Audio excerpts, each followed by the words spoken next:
अब वेदों की परंपरा को धारण करने वाली अंगुलियों में मिलेंगे, क्योंकि वेद को धारण करने के लिए बुद्धि शुद्ध चाहिए, बुद्धि शुद्ध चाहिए के लिए आहार शुद्धि चाहिए। आहार अशुद्ध हो चुका है, आहार अशुद्ध हो चुका है।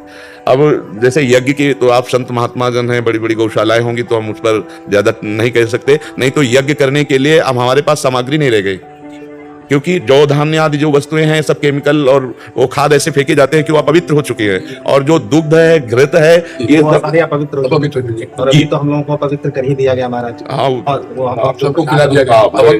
इससे कैसे क्या जो ये तो ज्ञाता अज्ञात में हम लोगों से हुआ है। हाँ, अब मतलब इसमें महाराज जी वैसे हम मतलब भाव से कह रहे हैं, उपासना के मार्ग से।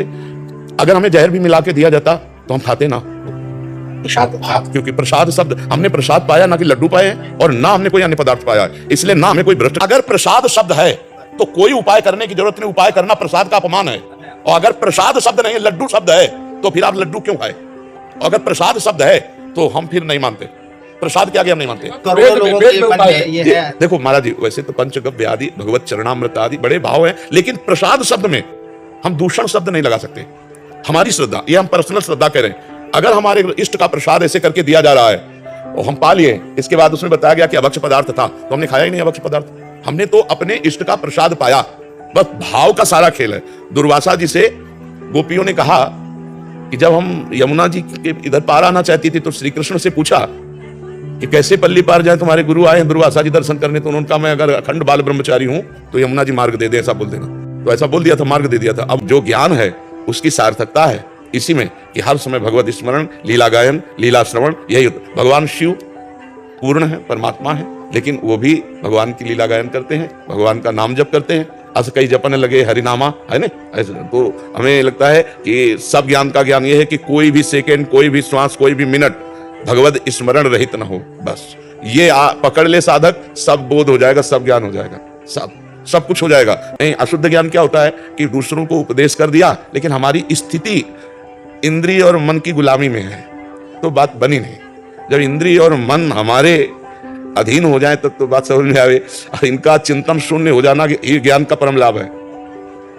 विषय चिंतन, जगत चिंतन सब छूट गया, एकमात्र वो अपने स्वरूप में स्थित है या भगवान के चिंतन में लीन है, तभी बात तो समझ में आएगी। नहीं तो हमारा कोई अपमान करे, हम उसका मंगल मनावें, ये हमारा अध्यात्म है।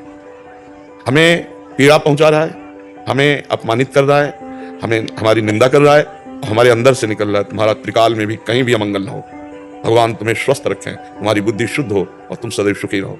उसके प्रति जो हमारा अमंगल कर रहा है, करत जे अनसहन निंदक तीनों पे अनुग्रह कियो, जो हमारे प्रति अनसहन भाव रखते हैं, ईर्ष्या भाव रखते हैं, द्वेष भाव रखते हैं, उनका भी मंगल बनाए। शांति, अव्यर्थ कालत्वम, एक भी मिनट व्यर्थ नहीं जाना चाहिए साधक का। हर समय आंतरिक सर्वात्मना न विसर्जित बहिरिंद्रियाणि, इंद्रियों को बहिर्मुख न छोड़े। एकश्चरन रासचित्त मनंती से सदैव अकेला असंग, अंदर से असंग रहे तो हजारों में बैठा हुआ भी वो अकेला ही है, और अंदर से प्रपंच चिंतन कर रहा तो अकेला बैठा हुआ भी प्रपंच में बैठा हुआ है। तो भगवान का भरोसा और भगवत प्राप्ति की लालसा, इन दो बातों ने संसार में हमें विजय दिला दी। जो मन को वश में करना बहुत कठिन है, वो स्वाभाविक, क्योंकि गंगा के किनारे मन को दौड़ाने के लिए स्थान नहीं और लक्ष्य भगवत प्राप्ति, तो निरंतर भजन में लगे रहना, तो चांस ही नहीं मिला।